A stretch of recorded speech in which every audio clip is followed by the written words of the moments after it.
Alors l'accord en lui-même n'est pas si intéressant que ça, puisqu'il s'agit somme toute d'un accord de coopération militaire classique qui porte sur la formation des officiers malgaches en Russie par exemple, ou encore le renouvellement des armes qui n'a pas été effectué depuis les années 80.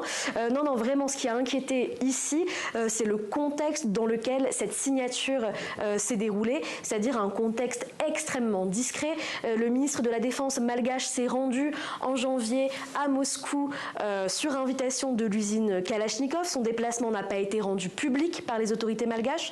Ensuite, nous avons appris via agence de presse étrangère l'existence même de cet accord et son entrée en vigueur le 25 mars. En fait, tous ces éléments ont contribué à échauffer les esprits et à alimenter les fantasmes autour de la présence russe à Madagascar, sachant que ces derniers ne sont pas des inconnus de la grande île. Ils sont par exemple très présents dans le secteur minier et en 2018, plusieurs enquêtes journalistiques ont démontré une ingérence russe de grande ampleur pendant la campagne présidentielle. Dans un contexte où Madagascar a refusé par 2 fois de condamner l'invasion russe, la signature de cet accord inquiète d'autant plus les chancelleries occidentales présentes ici à Madagascar.